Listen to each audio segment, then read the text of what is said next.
네, 이번 한 주간도 평안히 잘 지내셨습니까? 벌써 대림절 넷째 주 성탄 이브가 되었습니다. 시간이 정말 빠른 것 같습니다. 매년 우리는 크리스마스를 기념하곤 하죠. 제가 기억하기에 크리스마스에 대한 주된 분위기나 정서는 거의 100% 기쁨과 즐거움이 아닐까 싶습니다. 그래서 대부분의 설교 주제들도 상업화된 크리스마스에서 벗어나서 우리가 예수님의 생일을 온전히 축하하고 즐거워하자라는 메시지가 대부분이곤 하죠. 그러나 오늘 우리는 다가오고 있는 이 성탄절 가운데 거의 주목받지 못했던 한 이야기에 대해서 살펴보면서 성탄절 마지막 대림절을 앞둔 우리의 기다림에 대해서 생각해 보고자 합니다.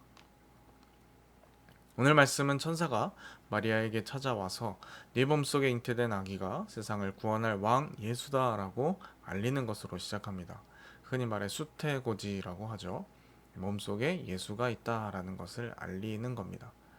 천사 가브리엘은 28절에 은혜를 받은 자여, 30절을 보면 은혜를 입었느니라 이렇게 표현합니다. 여기서 입다라고 이 번역된 이 말은요, 찾다, 발견하다라는 뜻을 지닌 유리스코라고 합니다. 은혜를 찾았다라고 번역하지 않은 것은 이 동사가 지닌 이 독특한 성격 때문입니다. 설명하자면 마리아가 은혜를 발견한 것은 마리아의 수고와 애씀으로 인한 것이 아니고 하나님의 은혜가 마리아를 찾아왔다라는 그런 의미가 강조되고 있는 것이죠. 은혜가 마리아를 찾았기 때문에 마리아는 은혜를 발견한 겁니다. 그렇기 때문에 마리아는 놀라고 이 말의 의미가 무엇인가 이것에 대해서 궁금하게 여기고 있는 것이죠. 자, 이렇게 당황해하고 또 궁금해하는 이 마리아에게 천사 가브리엘은 무서워하지 말라 이렇게 말합니다. 자, 왜 무서워하지 말라고 말했을까? 단순히 이 천사가 위협적이거나 무섭게 보일까봐라고 생각할 수도 있겠습니다만은 또 무서워하지 말라라는 이 말이 본문을 읽는데 큰 관심사가 아니었기 때문에 깊게 생각하지 않고 넘어갔을 수도 있겠지만 자, 이 무서워하지 말라라는 말을 다시 좀 생각을 해보자는 겁니다. 자, 하나님의 은혜가 찾아왔는데 왜 첫 마디가 무서워하지 말랍니까? 기뻐하고 즐거워라. 이런 것이 더 어울리지 않습니까? 야, 너 대박 났어. 마리아 너의 몸을 통해서 온 세상의 구주가 태어나신대. 야, 하나님의 아들이 태어나는데 엄청난 영광이지 않냐? 이게 아니라 무서워하지 말라라는 거예요. 바로 이 부분이 우리가 성탄절을 기쁨과 즐거움으로만 채색하느라 또 그런 분위기가 잘 나지 않아서 억지로 연출하려고 하거나 한 결과가 아닐까 이렇게 생각을 좀 해봅니다. 우리에게는 기쁨의 소식이었겠지만 예수님께서 태어날 가정과 또 마리아 당사자의 상황에 대해서 우리는 잘 생각해보지 못한 거죠. 크리스마스는 우리가 축하하고 기뻐하는 것과는 달리 혹은 크리스마스인데 크리스마스 분위기가 안 난다. 그래서 뭐 억지로 기쁨을 펌핑해야 하는 그러한 날이 아니다라는 것이에요. 복음서가 기록하고 있는 크리스마스 당사자 예수님이 오시는 그 가정의 이야기를 잘 살펴보면 성탄절은 물론 기쁨으로 마무리되긴 하지만 표면적으로는 스캔들이나 추문이라는 단어가 더 적절해 보이죠. 특히 우리가 함께 읽은 누가복음의 말씀은 다른 복음서와 조금 다르게 잊혀진 그러한 사람들의 이야기가 많이 다뤄져 있습니다. 기쁘고 즐거워하라 라는 말 대신에 첫 마디로 두려워하지 말라 라는 말을 들을 수밖에 없는, 두려워 떨 수밖에 없는 그러한 사람들에 대한 이야기를 말하는 것이죠. 성경을 보면 아이를 낳지 못했던 여인들이 아들을 낳게 되었다는 이야기가 여러 나옵니다. 먼저 아브라함의 아내 사라도 비슷한 상황이었고요. 사무엘의 어머니 한나도 그랬고 또 누가복음 1장 우리가 함께 읽은 본문 뒷부분에 등장하기도 하는 이 세례 요한의 어머니 엘리사벳이 다 이 불임의 케이스에 해당이 된다고 할 수가 있겠죠. 마리아도 이와 비슷한 부류에 속해 보입니다. 그런데 조금 더 잘 들여다보면 마리아의 상황은 조금 다른 것 같습니다. 자, 사라, 한나, 엘리사벳의 경우에는 임신 자체가 계속 불가능했던 여인들이어서 계속 갖게 되기를 희망했던 사람들인 반면에 오늘 말씀에 등장하는 마리아의 경우는 원래 아이를 가질 수 있는 그러한 여인입니다. 앞의 여인들은 아이를 가지기를 원했고요. 아들을 특별히 간절히 구했던 그러한 여인들이었기 때문에 아들을 잉태하게 되었다라는 것이 그 자체로 굉장히 커다란 기쁨의 소식이 될 수밖에 없는 겁니다. 자, 그런데 마리아는 아니죠. 애초에 결혼도 하지 않은 상태였기 때문에 아이를 갖고 싶다고 한 적도 없는 그러한 상황에서 지금 수태고지를 듣게 된 겁니다. 그러니 느닷없이 지금 임신하게 되었다라는 사실은 두렵고 절망적인 소식일 수밖에 없는 것이죠. 주위의 축하와 환호를 받는 그런 영광스러운 임신이 아니라 손가락질과 수치와 비웃음거리가 될 수밖에 없는 그러한 상황이기 때문에 그렇습니다. 그 이유는 다들 아시다시피 마리아가 다른 여인들과 다른 결정적인 차이 때문일 겁니다. 다른 여인들은 결국 자신의 남편과의 정상적인 어떤 관계를 통하여서 아들을 갖게 되었지만 마리아는 남편 요셉과 무관한 아들을 낳게 된다는 것이죠. 우리에게는 기쁨의 날이자 축하의 날인 이 성탄절, 하나님의 아들이 오시는 이 사건은 당사자의 가정에는 굉장한 염려와 두려움이었다라는 것이에요. 나는 결혼도 하지 않았는데 배가 불러오니까 그 어린 나이에 마리아가 얼마나 무섭고 당황스러웠을까. 우린 이것에 대해서 잘 생각해보지 않는 것 같습니다. 오늘날도 마찬가지지만 미혼모가 받는 사회적 시선과 질타를 생각해보자고요. 철없는 나이에 실수로 생긴 아이건 말할 수 없는 성적 학대나 성폭행으로 생긴 아이건 어쨌든 일방적인 남자 쪽의 외면으로 생긴 아이건 모든 책임은 주로 여성이 지게 되는 것이 현실입니다. 마리아는 지금 미혼모가 되게 생긴 거죠. 오늘날과 같이 혼전인심, 혼전, 성관계, 뭐 혼수로 아기를 해간다, 뭐 이런 이야기가 떠도는 사회 속에서도요, 미혼모는 사회적 문제가 되고요, 미혼모 당사자는 손가락질을 받습니다. 아무리 시대가 바뀌었다 하더라도 이들을 긍정적으로 봐주지는 않는 것 같습니다. 자, 마리아가 바로 이런 입장이었다라는 것이요. 여러분들이 성경을 읽으면서 혹시 이런 생각을 한 번이라도 해보신 적이 있으십니까? 잘 없죠. 처녀가 잉태하여서 아이를 낳는다라는 일은 전형적으로 스캔들일 수밖에 없습니다. 자신의 인생이 이런 스캔들에 휘말리는 걸 원할 사람은 없죠. 아버지 없는 아이를 가진 여인에게도 그 아이에게도 나머지 가족들에게도 날벼락 같은 일입니다.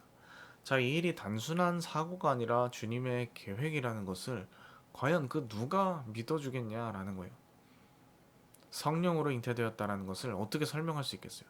또 누가 그 말을 듣고 와 그래 맞다 인정 납득을 하겠습니까?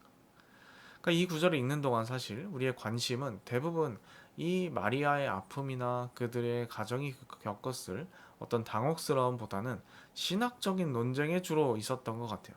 과연 동정녀 수태라는 것이 가능하냐? 뭐 이런 거에 초점이 맞춰져 있는 거죠. 어떤 주장에 대해서든 과학적 접근을 하는 현대인들에게 이 진위 여부라는 건 끊임없이 논란거리가 될 수밖에 없어요. 자, 그런데 분명한 건 뭐냐면요. 적어도 성서가 기록되던 시기에 살고 있던 사람들에게는 동정녀 잉태라는 것이 아무런 화등의 문제가 되지 않았다라는 것이죠.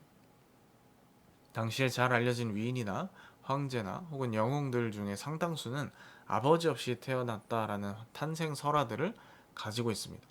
신적인 존재가 여자의 몸에 아이를 갖게 한다는 것은 흔한 당대의 상식이었다는 것이죠. 자, 그렇기 때문에 남자와의 육체적 접촉 없이 이 처녀가 신의 아들을 가지게 되었다는 이 마리아의 수태 이야기를 성경 시대의 사람들은 적어도 아무런 의혹 없이 그냥 받아들인다라는 겁니다. 오히려 없는 것이 이상한 거죠. 자, 그런데 의외로 동정녀 탄생도 쉽게 받아들일 수 있는 성서 시대의 사람들이 쉽게 받아들이기 힘든 부분이 하나 있습니다. 이거는 도저히 납득이 안 된다. 이게 말이 되느냐? 라는 것이 하나 있는데 그것은 뭐냐면 더없이 높으신 하나님의 아들이자 구약의 예언대로 다윗의 혈통으로 오신다는 그 귀한 분이 별 볼 일 없는 가문의 비천한 출신인 마리아의 뱃속에 잉태되었다라는 것이에요. 여러분 이건 단지 믿을 수 없는 수준을 넘어서 위험한 사건이기도 합니다. 이런 소문 자체가 불길하고 수상쩍은 거죠. 어떻게 하나님이 보잘것없는, 좀 속된 말로 듣보잡 가문의 여자에게서 태어나나요? 그래서는 안 되는 일인 거죠. 그렇게 존귀한 분이 비천한 출신의 여자의 몸을 빌려서는 안 되는 겁니다. 적어도 하나님의 아들이라면 보잘것 있는 고귀한 여자의 몸을 통해서 세상에 와야 한다라는 것이죠. 게다가 하필 결혼도 안 한 미혼모에게 태어난다니. 그러니까 당시의 사람들에게는 처녀가 아기를 낳았다라는 것보다 훨씬 더 이게 큰 문제라는 것이에요. 마리아에게도 이것은 풀리지 않는 수수께끼인 동시에 도저히 받아들이기 어려운 스캔들이었습니다. 비천한 자신의 몸에 세상의 왕으로 오실 존귀한 분을 품는다라는 것은 애초부터 금지된 일이기 때문이에요. 그래서 예수를 잉태한다라는 것은 한 여인으로서, 어머니로서 어렵고 아픈 삶을 살아야 한다라는 것을 의미하는 겁니다. 그래서 마리아에게는 이 한 인간 여인으로서 누릴 행복이 약속되지 않았어요. 하나님의 아들을 낳는다는 것이 부나 명예나 권력이나 인정받음을 가져다 주지 않습니다. 아무 보상도 없이 상상하기조차 힘든 스캔들에 마리아가 연루된다라는 것, 그것이 바로 오늘 천사 가브리엘이 전해주는 소식입니다. 정말 이게 기뻐할 만한 소식인가? 당시를 고려해서 당사자 입장에서 생각해보면 객관적으로 봤을 때 너무나 부담스러운 말인 것이죠. 그런데 여러분, 너무나 놀랍게도 이에 대한 마리아의 응답은 이것입니다. 당신의 말씀대로 나에게 이루어지기를 바랍니다. 여러분, 이 표현이 놀라운 게 뭔지 아십니까? 주님의 뜻이니 제가 하겠습니다. 이런 표현이 아닌 겁니다. 주님이 하라 하시니 내가 운명을 받아들입니다. 어려움을 각오하겠습니다. 사명을 감당하겠습니다. 이런 의미도 아닌 것 같아요. 이루어지는 것은 하나님의 말씀이요. 그 말씀을 이루시는 이는 하나님이십니다. 다만 그 말씀이 마리아에게 이루어진다라는 의미입니다. 그러니까 주님이 말씀하시니 내가 하겠습니다. 이것도 위대한 신앙이긴 하지만 마리아의 고백은 한 수 위인 것 같습니다. 마리아의 고백은 이런 거예요. 주님이 말씀하셨으니 그것은 이루어집니다. 그리고 내가 그렇게 되기를 바랍니다. 참 위대하죠. 마리아는 자기 스스로를 종이라고 부릅니다. 하나님의 말씀이 이루어지는 것은 자신을 하나님의 종으로 자각하고 있는 누군가가 있기 때문입니다. 바로 그런 사람 마리아가 있었기 때문에 오늘 우리가 함께 읽은 것처럼 하나님의 아들이 세상에 오시는 일이 성취됩니다. 종은 주인의 말씀을 분석하고 평가하지 않습니다. 다만 주인을 신뢰할 뿐이죠. 앞으로 겪어내야 할 고통이 굉장히 크다는 사실을 직시하면서도 마리아는 주님이 함께 하신다라는 28절을 인정하면서 하나님께서 자신을 통해 일하시길 기다립니다. 당신의 말씀대로 나에게 이루어지길 바랍니다. 라는 응답과 함께 이 대림절은 성탄절로 이어질 수 있게 되었습니다. 자, 여러분, 믿음의 눈으로 보지 않으면 마리아 뱃속에 있는 아기는 흉물스러운 재앙일 뿐이겠죠. 그저 이것은 나를 사회의 쓰레기로 만드는 당황스러운 사건 중에 하나일 뿐인 겁니다. 그러나 복음 안에서 스스로를 하나님의 종으로 인식하는 그 믿음의 렌즈로 바라볼 때는 그것이 희망의 씨앗이 된다는 겁니다. 오늘 마리아는요, 믿음의 눈으로 자신에게 찾아온 이 불편한 스캔들을 온몸으로 환영하며 아멘으로 받아냅니다. 믿음에 대한 더 이상의 설명은 필요가 없는 것이죠. 주님이 함께 하십니다. 주의 말씀이 나에게 이루어집니다. 그리고 내가 그것을 원합니다. 여러분, 이것이 바로 곤욕스러운 세상 가운데서 주님을 기다리는 대림의 정신인 줄 믿습니다. 이 마리아의 믿음, 이 위대한 마리아의 신앙 고백이 우리의 것이 되기를 바랍니다. 기도하겠습니다. 하나님 아버지, 오늘 말씀을 통하여서 대림절이 마지막 제주에 우리가 어떠한 마음으로 주님을 기다릴 것인지 또 함께 살펴보았습니다. 하나님의 종이니 당신의 말씀대로 나에게 이루어지기를 바랍니다. 고백했던 마리아의 귀한 고백이 우리의 것이 되기를 소망합니다.